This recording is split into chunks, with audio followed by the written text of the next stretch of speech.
Good day, investors. I'm Mike Smith, CFO of PSG Financial Services, and pleased to have this opportunity to share with you our latest annual financial results for the year ended 29th of February 2024. I'll run through first our overall financial results, then through our divisional performance, some of our focus areas, some return and trading stats, and finally conclude. We have an unchanged group structure at PSG Financial Services, 3 divisions: PSG Wealth, PSG Asset Management, and PSG Insure. PSG remains an advice-led business with a broad geographic footprint throughout South Africa and Namibia. This enables us to service our clients where they reside. We have 953 advisors operating from 266 offices. 64% of our advisor force are wealth advisors, and the remaining 36% are insure advisors. If you look at our business characteristics, number one, we're equity market dependent. A substantial portion of the fees we earn are linked to the value of our client assets we manage and administer. Our administrative and platform businesses are people and system dependent, and we continue to attract entrepreneurial people with a can-do attitude. We are proud of the progress we've made in growing our own talent, with 152 newly qualified graduates, 95% who are ACI candidates, having joined the firm during the past financial year. The firm continues to generate strong cash flows, with our cash earnings exceeding our reported earnings due to certain non-cash flow items. Example, the amortization of our intangibles, which is 74 million rand. We have 21 regulatory licenses, 17 in South Africa and 4 in foreign jurisdictions. And PSG Financial Services is licensed as an insurance group controlling company, which makes us vulnerable to regulatory change. And that's why we have a dedicated regulatory team, consciously keeping updated of regulatory change so that we can ensure that we incorporate that into our business planning. If we look at the macroeconomic indicators, it's important when you review our results to consider the economic environment. We saw a 5% decline in the closing Rand-US dollar exchange rate during the year under review. However, the average Rand-US dollar exchange rate declined by 12% for the 2 financial years. In FY24, the average Rand-dollar exchange rate was 1868 versus 1671 in the previous financial year. S&P 500 was up 34% in Rand terms, largely due to the strong performance of the Magnificent 7 technology companies and a 5% currency devaluation. The JSE overall index declined by 6% during the year under review. If we now move across to our results, we achieved 11% growth in headline earnings per share and a 9% increase in headline earnings. The 2% decline in our weighted average number of shares is due to us repurchasing and cancelling 15.8 million shares as part of our capital optimization project. Assets under management remains a key driver of our earnings growth. This increased by 15% to 407 billion, a result of us achieving 23.2 billion of net client inflows and 29.6 billion of positive market growth for clients. Premium income also increased by 13%, which once again demonstrates our ability to generate new business despite a tough trading environment. The firm remains confident about its long-term growth prospects, and we therefore continue to invest in technology and people. Our technology and infrastructure spend increased by 13%.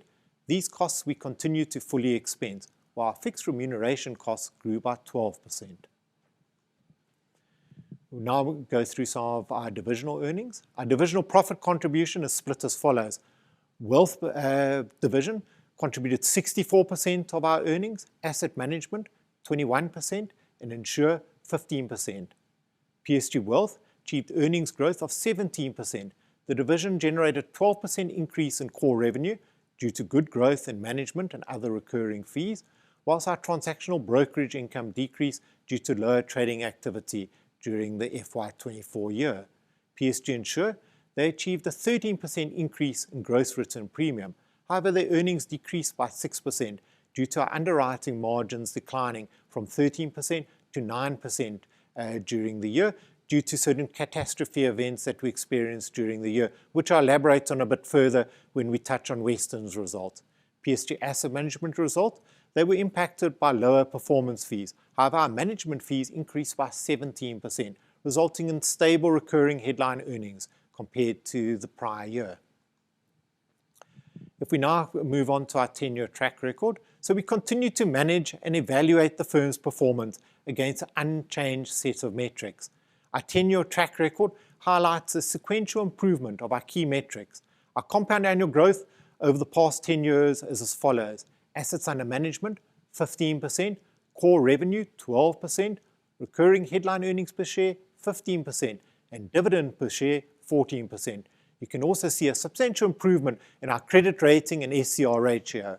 Aligned with our aim to optimize our capital structure and risk-adjusted returns for the benefit of shareholders, during the year, we repurchased and cancelled 15.8 million shares at a cost of 207 million. The board declared a final gross dividend of 28.5 cents per share, bringing the total dividend for the year up to 42 cents per share, which is a 17% increase, reflecting our sound financial position and confidence in our prospects.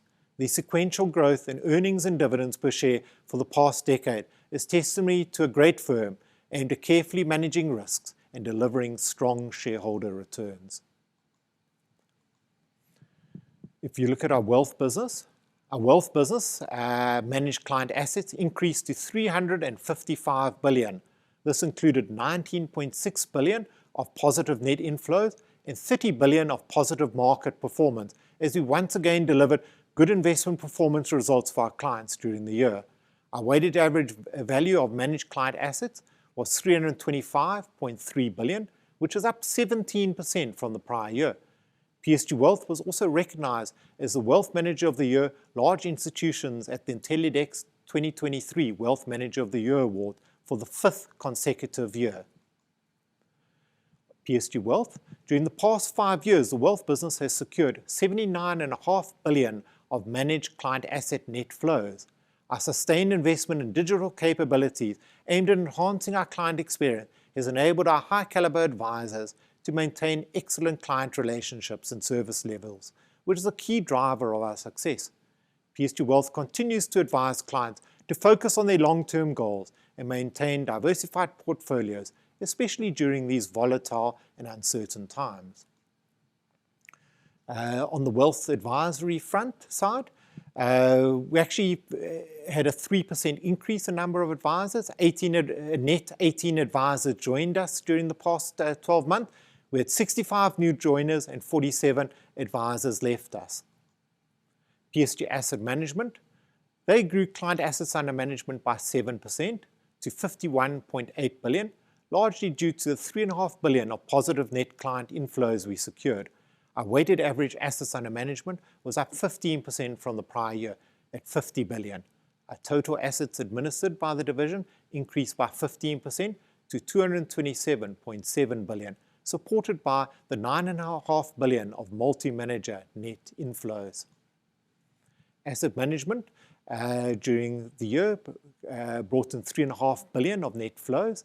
The strong increase in management fee of 19% was offset, however, by a 54% decrease in performance fees. PSG Asset Management continues to engage with clients on the merits of its 3M investment philosophy and the importance of staying in the market throughout the investment cycles. The division continues to deliver good investment performance returns over the appropriate fund investment period horizon for our clients. The relative weaker one-year investment performance due to the fund's lower exposure to certain technology shares. That was a big market driver in FY24. Our achievements continue to be acknowledged, however, as we recently secured the runner-up position at the Raging Bull South Africa Management Company Award, which measures risk-adjusted investment returns delivered over a 3-year time horizon.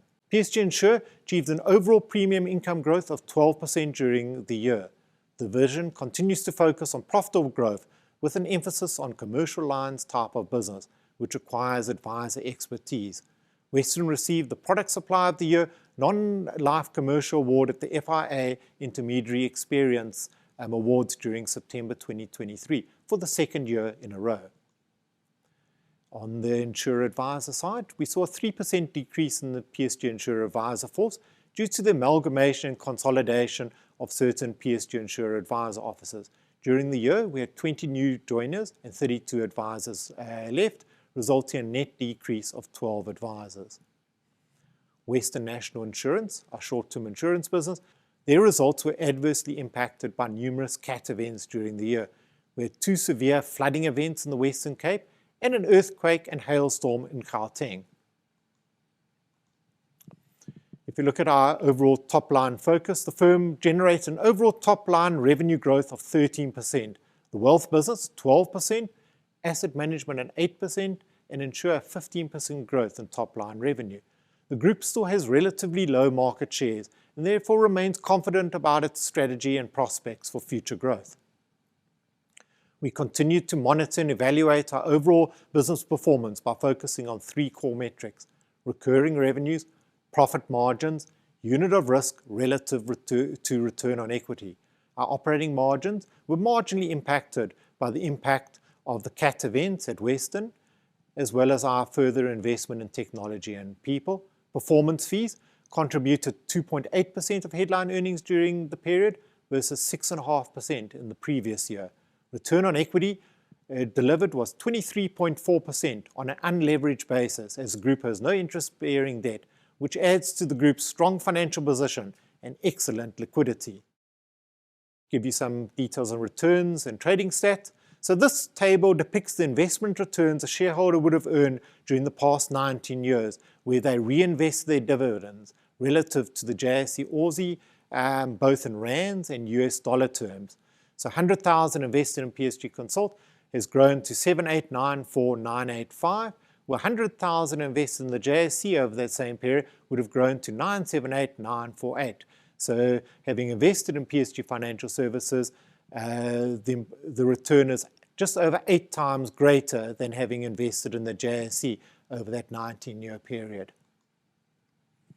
If we have a look at some of our P/E ratios and ROE trend, what I'd like to draw your attention to is the ROE that we generated in FY24, net of inflation of 17.8%. I think it shows that we've had a good track record of delivering good investment returns for clients and shareholders. Our trading stats. PSG Financial Services has a market capitalization of 19.4 billion and just over 2.5 billion of shares traded during the financial year. 51% of our shares are currently held by institutional shareholders and have around 17,800 shareholders. Finally, a few concluding remarks that underpin our expectation for future success. First of all, we have a formidable advisor network in South Africa with a broad geographic footprint that we continue to expand. Strong governance structures, clear growth opportunities for our business, and a history of superior shareholder returns. And we also very much focus on optimizing our risk-adjusted return per share. That's why we're restrictive of the issuance of new shares. Thank you. I hope that you have a good day.